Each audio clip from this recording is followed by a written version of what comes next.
सलाम दोस्तों, ये एक पंप आया हमारे पास रिपेयर होने के लिए। इसका जाम है, पता नहीं, आप देखते हैं कि इसके अंदर क्या क्या मसाइल हैं। बिल्कुल काम नहीं कर रहा, सील भी इसकी लीक है। खोल के देखते हैं इसको। सबसे पहले आप इसका ये हेड खोल लें।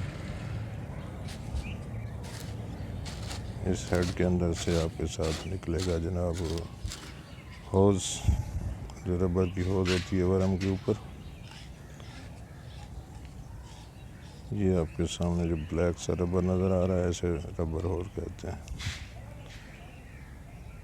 ये इसके हिस्से के अंदर लगी होती है, इससे फ्लेक्सिबल होना चाहिए। ये इस वक्त काफ़ी सख्त है।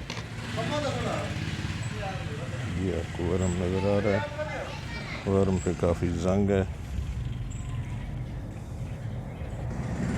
शायद इसी जंग की वजह से जाम है, या बहरहाल जंग की वजह से इतना जाम नहीं होता। मेरे ख्याल में उसका बेरिंग जो है ना, वो उसमें पानी चला जाएगा। सील लीक की तो बेरिंग में पानी जाना चाहिए। ये मोटर काफ़ी अरसे से बोर के अंदर लगी हुई थी। हाँ, ये एक बता दूँ नई बात कि ये चीज़ जो है ना, अगर फ्लेक्सिबल ना हो तो भी हमारा वर्म स्टॉप हो सकता है, क्योंकि वर्म इसके ऊपर घूमता है। अब इसकी केसिंग खोलते हैं, वर्म सामने नज़र आएगा पूरा। केसिंग की सील भी ठीक है। केसिंग खोलते हुए हमेशा सील को लाजमी चेक कर लें, क्योंकि बाद में सील ख़राब होती है। ये बार वाली सील है, लिप सील इसे कहते हैं। ये जी वर्म की हालत है। ये वर्म के आगे जो रबड़ की एक असम्बली होती है जो फ्लेक्सिबल होती है, इसकी पॉलिश भी उतर गई है। ये मेरे ख्याल में कंप्लीट स्टील का नहीं है, इसके ऊपर जो है ना क्रोमिंग की गई है। मेरे ख्याल में वर्म आपको जब भी ख़रीदें तो वो वाला ख़रीदना चाहिए जो टोटली स्टील का और उसके ऊपर पॉलिश ना हो, क्योंकि कुछ अर्से बाद ये पॉलिश उतर जाती है। अब इस वर्म को खोल रहे हैं। ग्रिप प्लायर या नॉर्मल प्लायर की वजह से अंदर से शाफ्ट को पकड़ लें। बाज़ शाफ्टों में पैल बनी होती है और बाज़ बनी होती है। इस सूरत में नहीं थी तो मैंने इसको नॉर्मल प्लायर से पकड़ा हुआ है, वरना नॉर्मल बंदा जो है ना, वो जितने का पाना हो, जितने नंबर का, उससे पकड़ लेता है और इसको नॉर्मल नट की तरह खोल लिया जाता है। ये आपके सामने खुल गया है। सील के ऊपर ये जो वाशर और लॉक लगे हुए हैं, लॉक तो बुरी तरह डैमेज है, जंग की वजह से, किसी और वजह से नहीं। जंग इसको खा गया है। और नीचे इसके एक वाशर होती है, वो भी जंग में तबाह कर दी है। इसके नीचे होती है मैकेनिकल सील। अभी हमने लॉक वगैरह तोड़ने के बाद ये इस मैकेनिकल सील को बाहर निकाल रहे हैं। ये भी जंग की वजह से काफ़ी जाम हुई पड़ी थी और नॉर्मली इतनी टाइट होती नहीं है।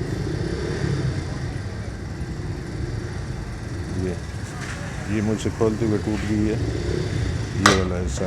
लेकिन इसके अंदर वाला जो हिस्सा है ना, ये पहले से ही टूटा हुआ था। इसका मतलब हमारा फॉल्ट यही वाली हिस्सा दे रहा था, जो सिरामिक डिस्क होती है।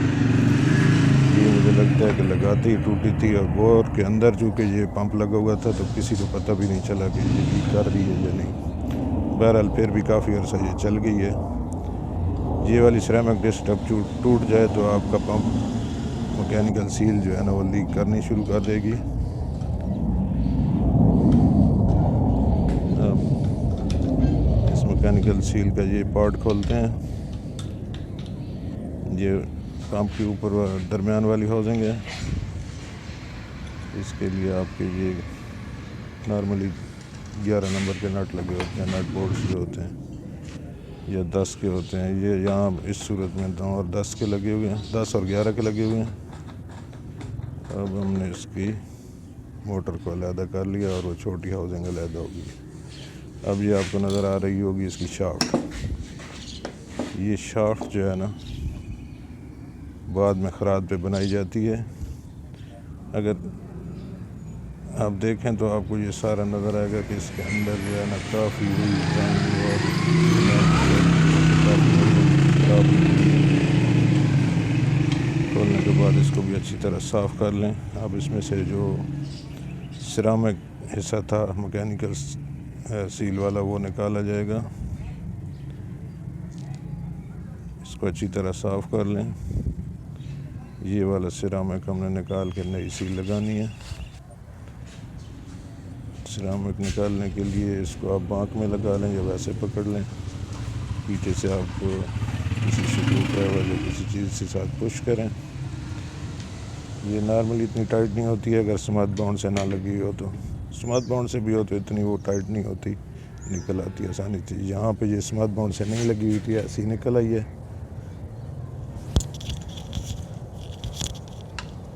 ये टूटी हुई सारी चीज़ आपके सामने।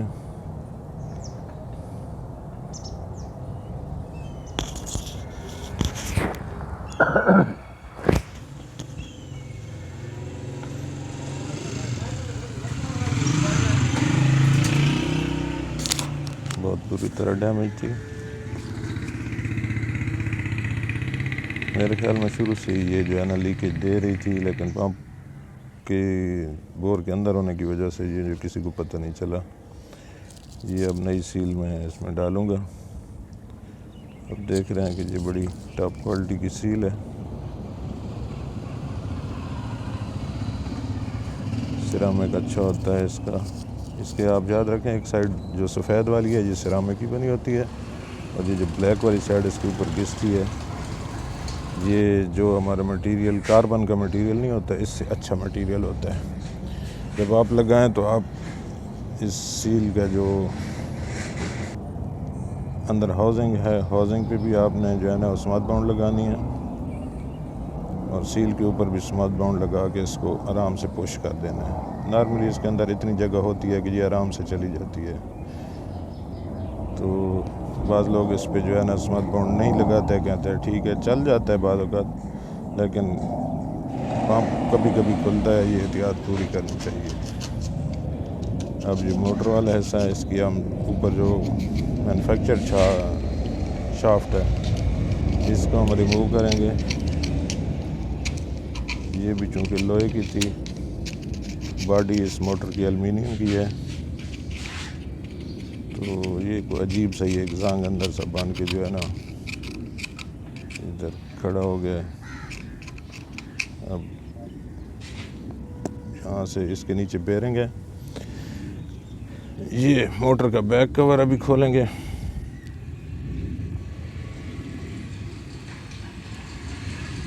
बैक कवर है, यानी जिसके अंदर इसके डीसी मोटर के मैग्नेट लगे होते हैं, फील्ड कह लें आप इसको, फील्ड वाली साइड है। ये सिर्फ कवर नहीं होता, इसी के अंदर जो है ना वो मैग्नेट्स लगे होते हैं। इसके हैक्स नट थे, तो मेरे पास हैक्स स्क्रू ड्राइवर था नहीं, और दूसरे ये पेज भी बहुत टाइट थे, इसलिए मैंने ये वाला प्लायर इस्तेमाल किया है। इस प्लायर के साथ इसको लूज़ करके फिर नॉर्मल प्लायर से खोलूँगा। बाद में फिर मैं स्क्रू को जो है ना वो कन्वर्ट कर दूँगा कॉमन में। ये अब मैंने नॉर्मल से खोल लिए।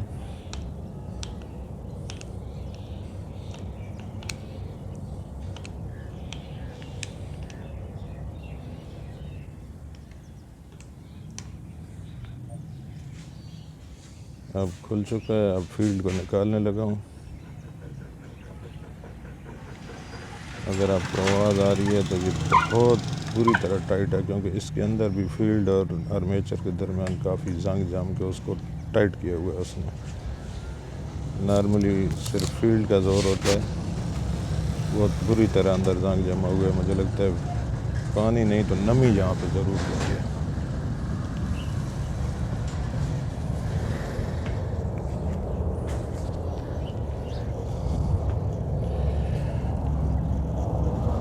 ये देखें, इसकी बहुत बुरी हालत है, साफ़ करना पड़ेगा।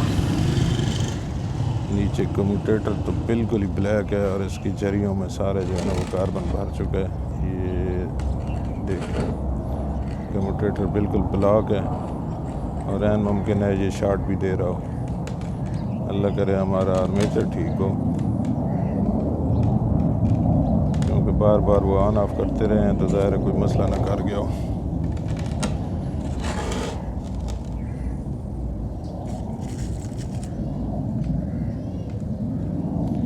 ये मैंने इसका बेरिंग अभी तोड़ के निकाला है।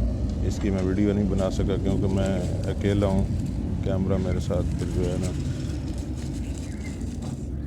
काम नहीं कर रहा था, तो मैंने कैमरा बंद करके ये तोड़ के बेरिंग निकाला। और इसमें मज़े की बात है कि सिर्फ 2 बॉल्स निकली हैं, बाकी सारी इसकी टूट के अंदर गिर के वही जंग बन चुकी थी।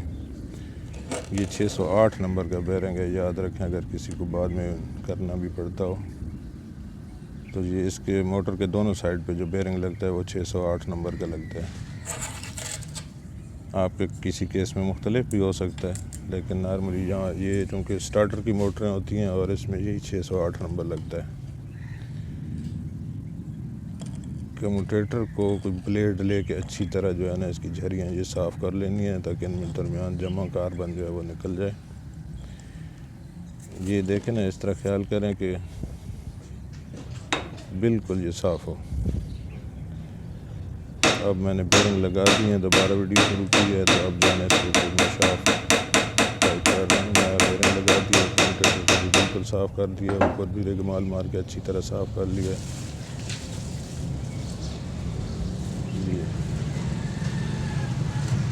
अब आपका कम्यूटेटर बिल्कुल ठीक हो गया और आर्मेचर आपका तैयार है। ये हाउसिंग है जहाँ पे आपका शाफ्ट वाली साइड का बेरिंग जाएगा। यहाँ पे इसके कार्बन लगते हैं, कार्बन को भी अच्छी तरह चेक कर लें। डस्ट वगैरह निकालने के बाद थोड़ी सी इसको ऑयलिंग करें, कोशिश करें मिट्टी का तेल डालें, मोबिल या कोई और ग्रीस वगैरह ना डालें, वो बाद में मसाइल पैदा करती है। मिट्टी का तेल अच्छी तरह साफ़ करके इसको छोड़ देता है और उड़ जाते हैं।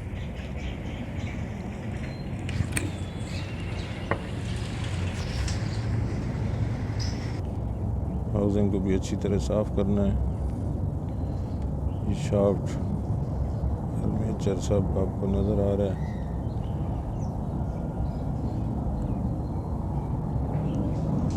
कनेक्शन में अगर आपको कोई फॉल्ट नज़र आए इसके तो आप तो उसे अच्छी तरह रिमूव करें।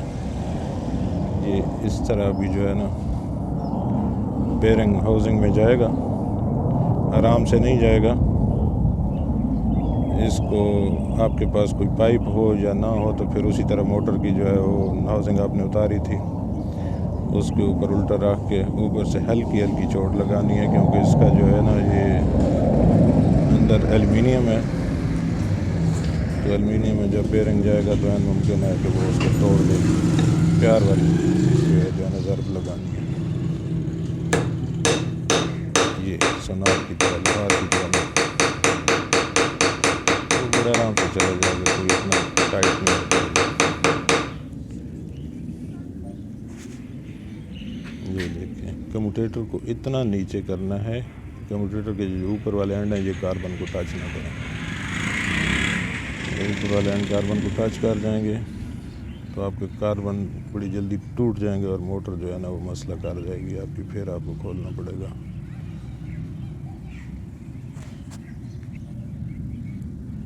ये सारी तरतीब है, कौन सी चीज़ें हमारी किस तरह आगे फिट होंगी।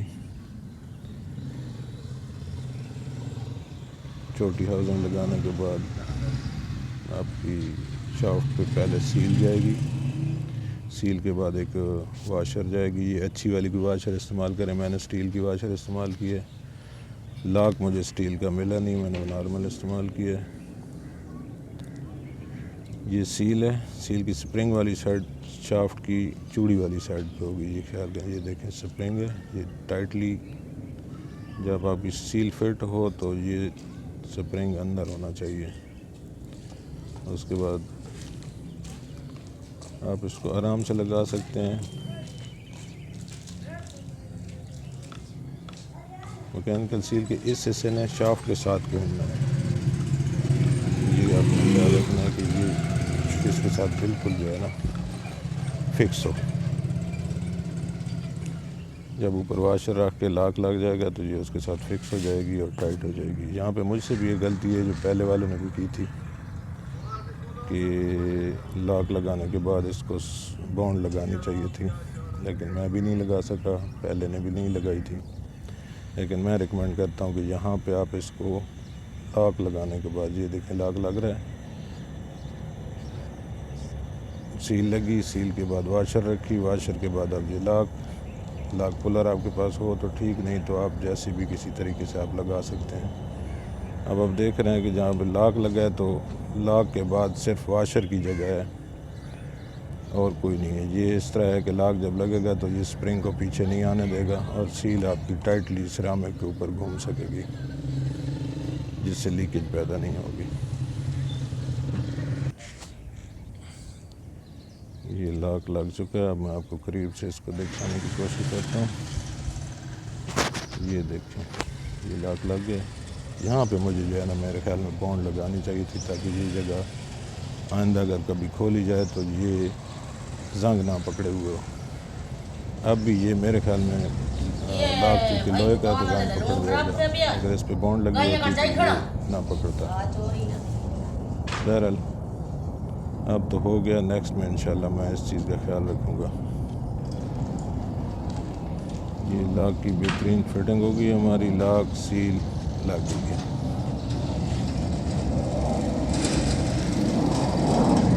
इसके अब हमारा वर्म का जो पहला पोर्शन है रबर वाला, इस रबर के अंदर एक नट होता है। आप यूँ समझें जैसे बाइक के इशारे नहीं होते फ्लेक्सिबल, ये इस तरह का एक फ्लेक्सिबल दोनों साइड पे नट होता है। इसके एक साइड पे ये मोटर की शॉर्ट पे चढ़ जाता है, दूसरी साइड वर्म में चोरी होती है, दरम्यान में ये फ्लेक्सिबल पोर्शन है।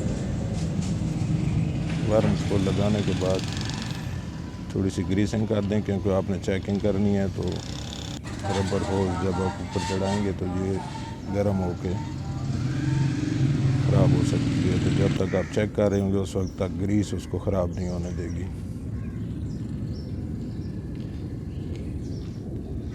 ये हाउसिंग इस तरह जाएगी, बड़ी हाउसिंग, दरमियान वाली जो मोटी हाउसिंग थी।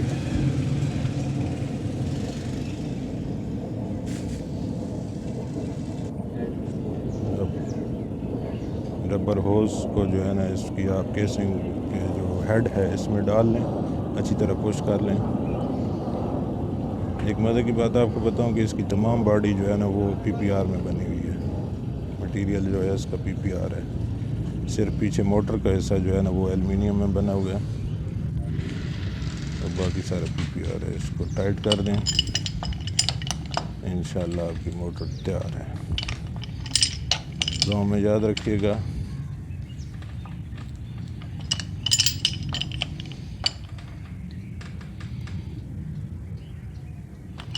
वीडियो देखने का बहुत शुक्रिया। कोई मसला हो तो मेरे नंबर पर